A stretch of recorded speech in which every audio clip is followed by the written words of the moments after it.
I let what I'm feeling direct the motion of my hand a lot, and things will just come out. That's insecurity and pain and fear and wanting to be enclosed. Yes, leave me alone, don't touch me. You've got no right to do that. The painting is a self-portrait, not of her face or body, of course, but a portrait of her heart. And within Lynn's heart still today, there is a child who was hurt 17 years ago.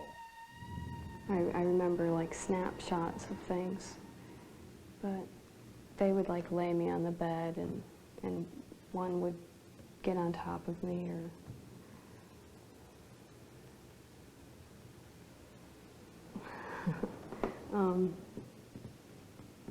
there were just a lot of incidents where they'd really just put me on the bed and do whatever they wanted, really.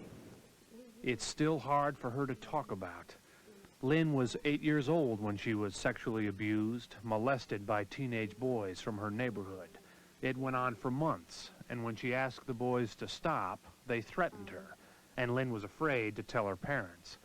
Today, Lynn is a different person because of what happened 17 years ago.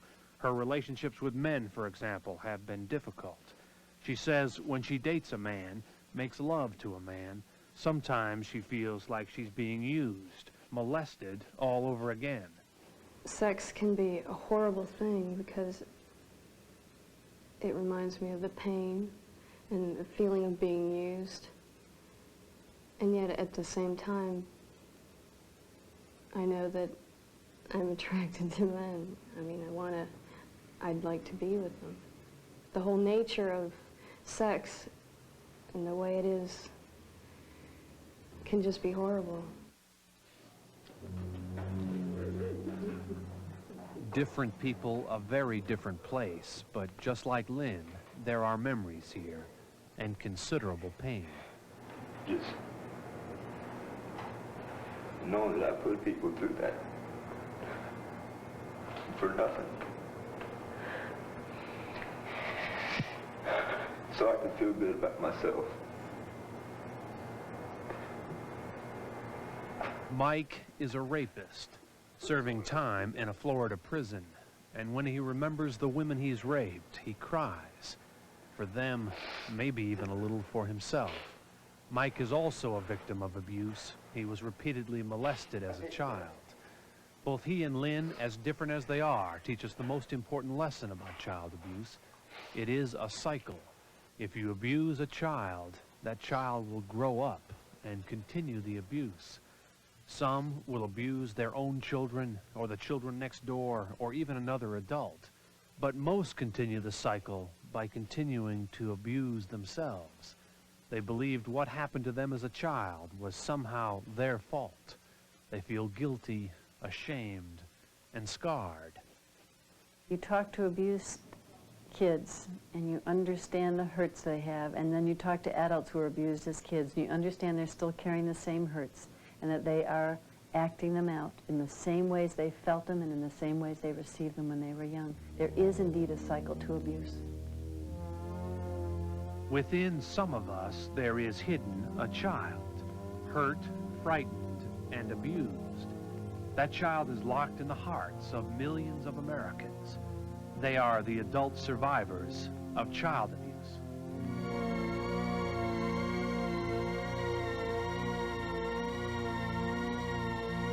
The U.S. government estimates that over 1.5 million children are abused or neglected in this country every year. And that's just the kids who are found by hospitals and schools, government agencies, police departments. They are the children who end up getting some help. There is another group of abused children in this country that's been mostly forgotten, overlooked. The abused children who grew up. There are millions, probably tens of millions of adults in this country who were neglected, molested, beaten when they were children. And many of those adults are still in some pain today. Her name is Rose, and for more than a half-century, the thorns in her life have been guilt, and towards men, suspicion. And Patrick hasn't been able to maintain a relationship with a woman, and he's afraid to have children. And parents like Mary Johnson have to learn how to be gentle to their children instead of violent, which isn't easy. They remember, they feel the violence from their past. What are some of those feelings? Anger, okay. Rebellion. Hatred. Anger, hatred, rebellion. Strong words about something that happened so long ago. But that's the point. These parents were abused as children, but like most of us, they underestimated the pain of child abuse and how many years that pain can last. I never like to say those words. I was molested. It was something, well, I guess to this day, I still feel like terrible guilt about it. But it was your fault. Yeah. It still hurts. Though it's been a half-century since Rose Oberg was molested, the first time, she was 3 years old, living in Brooklyn, New York, and one day in the living room of her home, she was sitting on the lap of a family friend. He was an older man, and she trusted him. And he had his hand on my leg, and all of a sudden it was on my panties, and then it was in my panties. And it felt warm, and I didn't find anything wrong with that, but then all of a sudden, I got scared. And I didn't know why I became frightened, but I know I started squirming, and I kind of got away from him. There was something definitely wrong. This wasn't right. I'd never felt that way before. Nobody had ever touched me there before. She was frightened and confused and only 3 years old. Still, with time and a little help, Rose might have gotten over that first experience if she hadn't been molested again 5 years later. Rose was 8 years old, outside her home one day in the fall, when by chance she met a friend of her older sister, a man who asked Rose to go for a walk in a nearby park. And he said, let's sit on the bench. And I didn't think anything of it. And he said, gee, your hands are cold. Let me take your hand and put it in my pocket. He had no pockets. And then it was a matter of, what are you touching? And it was kind of a game. What do you have in your hand? And the only thing I could think of was his stomach. I had never seen a boy disrobed. Rose grew up in New York in the 1930s and 40s. Her parents came from Europe with old-fashioned values. They didn't talk about sex. Like most parents of that generation, explaining sex to children was, at best, uncomfortable and awkward. So Rose thought sex was dirty, and she was afraid to tell anyone she had been molested. And then when she was 12 or 13 years old, it happened again. And I was walking in the park on the grass, and this man kind of spoke to me, and I turned. I remember turning, and I looked at him, and I can't remember what he looked like.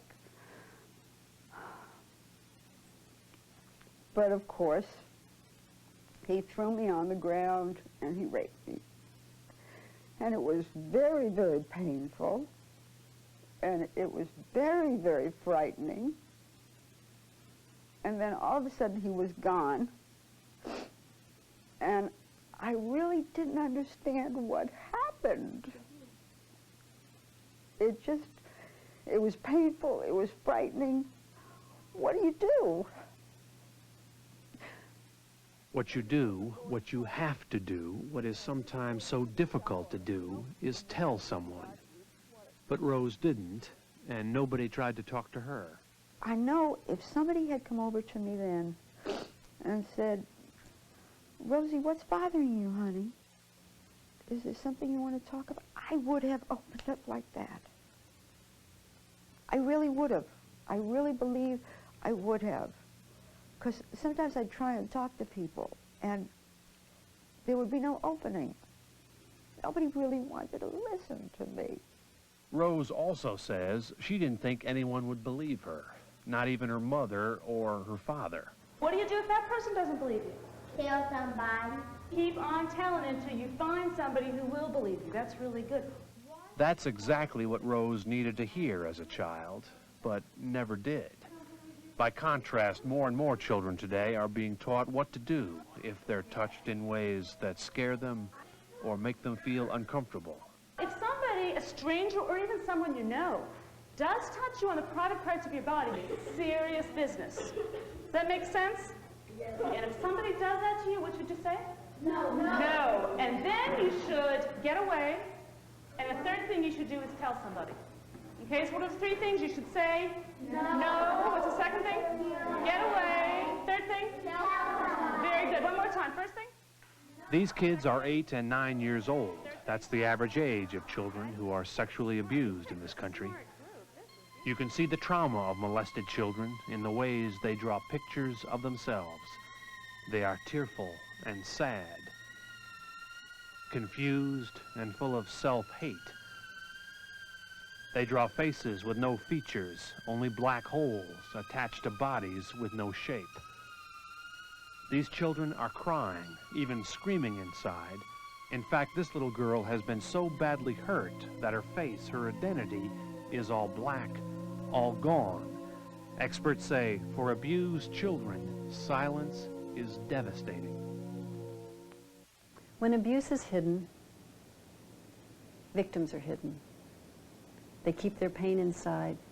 The pain grows, it festers, and it causes them trouble for the rest of their lives. They have a hard time establishing good relationships with their peers. They have a hard time establishing any kind of steady or meaningful relationship with anybody. They have a great difficulty accomplishing anything in their lives, maintaining a dedication to anything. They have a tough time being happy. Because when you abuse a child, like Rose, inevitably that child will ask, why me? And without help and guidance from an adult, that child will almost always answer, because I deserved it. The other girls weren't molested, so there must be something wrong with me. That's what Rose believed, and she has carried that guilt throughout her life. And there are millions just like her. I give a lot of talks around the country, and when you start talking about sexual abuse, you can see the survivors in the audience. How? They get a little teary. You can see them remembering. And in my experience, that's about 10% at least of every group I've ever spoken to. And it doesn't matter whether I've talked to a group of physicians, a group of lawyers, a group of lay people, a group of students, the Elks, the Rotary, anybody. And if they are tearful, it's because they remember the pain, and for some, that pain is too much to bear. I've slit my wrists 5 times. I've taken overdoses, I don't know how many times, just to get rid of the guilt. Please, God, let me get rid of the guilt.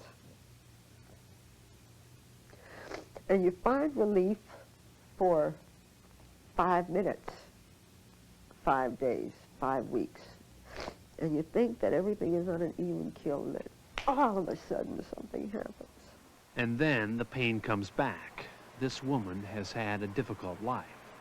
5 marriages, 5 divorces, 41 years of therapy, countless attempts at suicide, all because she was molested as a child, and nobody convinced her that it wasn't her fault, and now nobody can. About child abuse, she teaches us the saddest and most important lesson of all. If we don't help abused children while they're still children, it's likely they will hurt for the rest of their lives. We think of it as a time of innocence and promise, a time when they need protection, they need to feel safe. These are the days filled with surprise and wonder, joy and laughter. Do you like to laugh? What do you feel inside when you laugh? I feel like I'm happy inside. God, I was like in 2nd grade, just sitting there, and I just wanted to kill myself. I just wanted to blow my brains out. I felt like I was ancient. everybody was joking and doing stupid little stuff, and I was there drawing little battle scenes with people shooting each other and people impaling each other, and all this nasty stuff and just brutality. And it was just like, I just didn't even feel like I was a kid. I always felt like everything was just so freaking serious. I wanted to be just a kid, but it takes more than one. Patrick is 25 years old, makes his living as a jeweler, now lives in Atlanta, Georgia. He was born in Connecticut, the youngest of 4 children. He is intelligent, passionate, and angry. For most of his childhood, he was terrorized by a father who sexually and physically abused him. And I said, this is for, you know, sucking my thumb. You know, I've got this. He was 2 years old. He smashed my head up against the counter, a linoleum counter. You know the corners, nice little sharp corners, they work very well. And just, it didn't seem to stop because you couldn't do anything right. No matter what we did, we just didn't do it the right thing at the right time. And we tried, we really tried. We tried like hell. I always hoped he would die, I really hoped he would die, and that things would just stop. Because things were okay when he wasn't there. He would leave on trips and go away for a few days, and we'd have a normal house. We would have fun. Our mom would let us watch TV instead of this neurotic psychopath walking in and feeling the TV to see if it was warm when he got off work. And if it was warm, the shit would hit the fan. And he would just, I mean, this guy he did not mind nailing somebody big time. And, you know, it wasn't like, you know, 5 little pats on the butt. I mean, beltorama or fistorama or backhand, you know. You know, it was a little boxing match, you know. For having the television set on? Yeah, we weren't allowed to watch television when he was not there. That was pretty much the rule. We outsmarted him, though. We started putting a bucket with some ice in it on top of the TV. But there is something else. Patrick was not only beaten by his father, he was also forced into being his father's sexual partner. And it began as early as I can remember, and it did not stop until I was about 14. And it was always a fear for my life that I did not stop. I knew. He told me he would kill my mom if I didn't, you know, do as he requested, and he made it quite clear to me that he was capable of doing that. His father threatened him, forced him to do, in Patrick's exact words, anything, everything you can imagine. And Patrick did them because he was small and virtually defenseless. When you're dealing with a body that's about this big, it's just like being strangled. You know, that's the feeling, you know. You just want it to be over as soon as possible so you can breathe again. And you throw up and then it's all over with, you know, and hopefully it doesn't happen again real soon. Patrick has been away from home, away from his father now for 5 years. And sometimes, in the mountains, he finds moments of feeling free, feeling at peace. But they don't last. Patrick was an abused child. In a variety of ways, he is a scarred adult. One of those ways is with women. It is difficult for him to love. It is all but impossible for him to be intimate. If I would sleep with somebody on a regular basis, upon falling in love with them, I did not want to sleep with them anymore. They were just like, the two didn't go together. Sex was something that was violent and vulgar, nauseating, and not fun, and not to be shared with somebody that I cared for. I just didn't have the building blocks to love. I did not know how to treat someone. I did not know what to expect. You know, I expected only pain, and as a result, I guess I dealt out only anger. For Patrick, for every survivor we've interviewed, love is often painful. Marriage and relationships often fail. Many of these people are held back, always will be held back, by what happened to them when they were very young. And that cost is inestimable. For Patrick, the cost is immeasurable. He's known years of unhappiness. His future is uncertain. Someday he would like to be married. He'd love to have children. But right now, he's afraid. Because of his past, he fears he may physically abuse them. We got the new book coming in, so I wrote the publisher, and he's supposed to send me a... On the other side of the country, in Norwalk, California, Hank Estrada is reaching out to men who are the victims of child abuse. It's a survivors network called PLEA, and he started it 2.5 years ago because he needed help. He was abused and molested as a child, but Hank couldn't find a support group for male victims. None existed. One reason is that in our culture, boys are treated differently than girls. Girls are supposed to be protected. Boys are supposed to be tough. And yet, just as many boys are physically and emotionally abused as girls, and among sexually abused children in this country, 1 in 4 is a boy.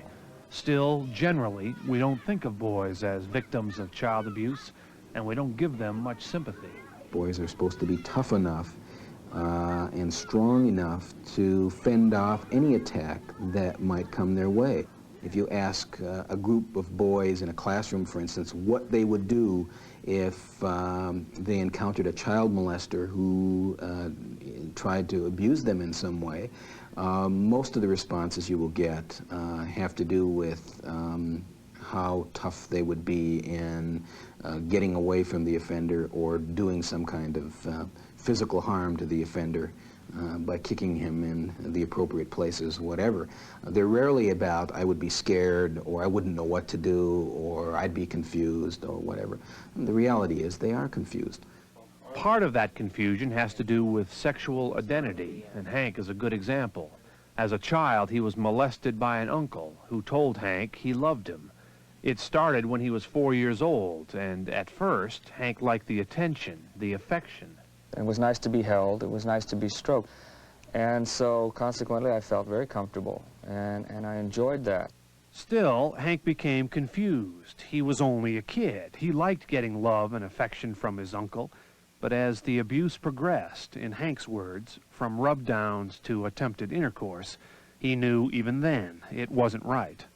When it got to be touchy-feely in areas that shouldn't have been, I became very uncomfortable but didn't know how to respond.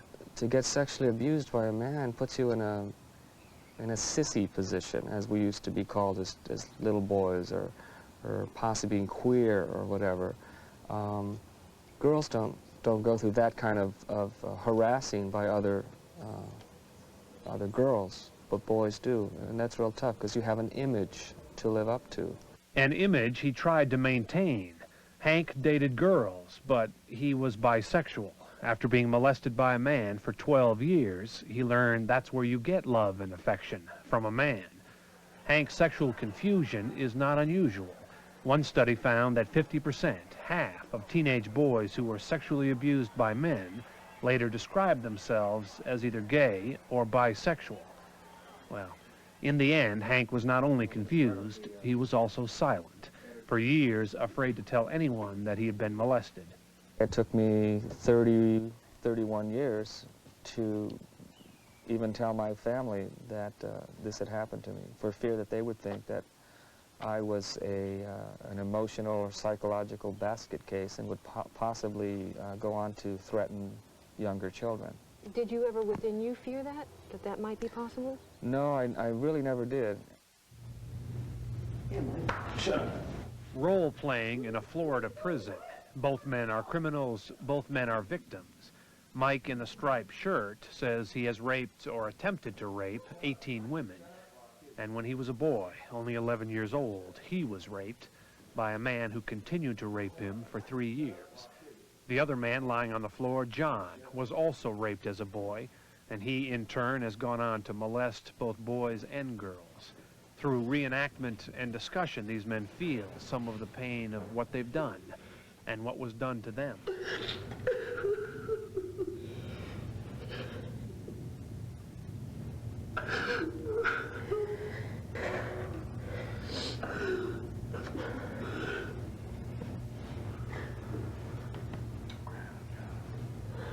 I ain't knowing that this is what my victims, and I'm just getting a touch of what they felt like. That sense of out of control. Helplessness.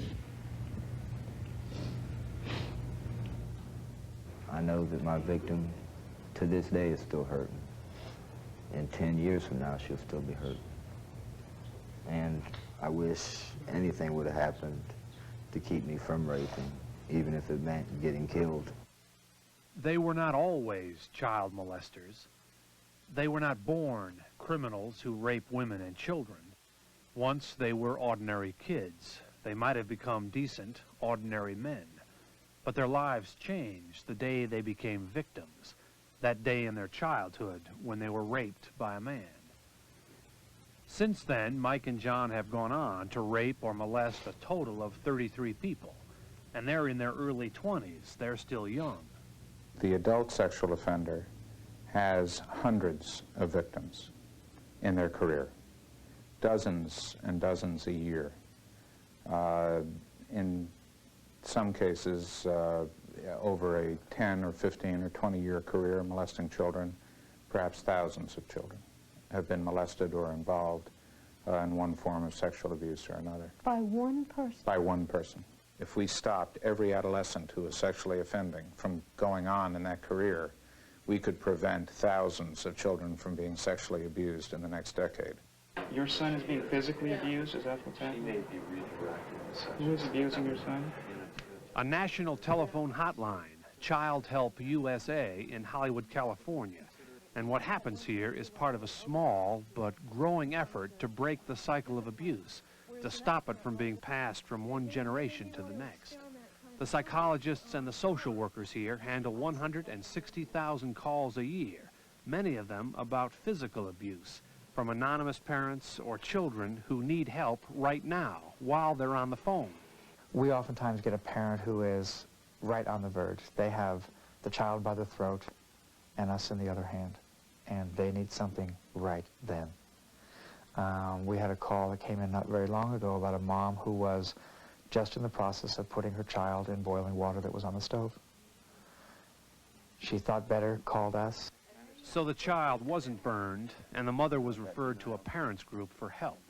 It might have been a support group, like Parents Anonymous, now in 34 states. Or perhaps it was a parenting class, like this one. Most of the moms and dads here were physically abused as children. They were beaten with fists and belts and words. And they're learning that one way not to repeat that past is to remember it, to remember how you felt when you were a kid. That's one lesson. Mary Johnson had to learn another, a lesson crucial to those parents prone to violence, how to control your anger. Get these books and put them up now, understand? Now I'm tired of saying the same thing over and over. Hey, come back here. Take this book back and sit down. You get it from this morning, right?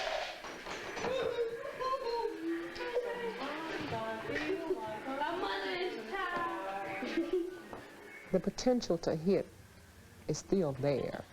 It's there. And the potential to hit in anger is there. You really should not be angry because you will lose control. And that's where you run into child abuse. A single mother of 4 children, she studies and goes to college during the day, goes to work at night, and for 7 years has gone to meetings of Parents Anonymous. PA has helped Mary. She doesn't lose control of her temper very often anymore, in part because of the help of her children. In order to learn not to whip, I had to enlist the aid of my children, all of them, to stop me from hitting them whenever they did something that they shouldn't do. Also to stop me from yelling at them. I had this thing when I first started going to PA, and I'd tell them, okay, if I start to hit you, just tell me, remember PA. Parents Anonymous. Mm-hmm. And they did that, and it worked.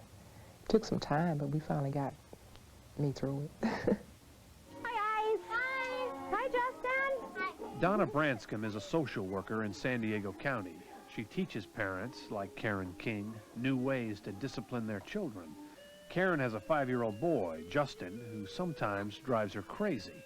But at least now she knows how to discipline the boy without violence. If I just went, okay. In through the nose, out through the mouth.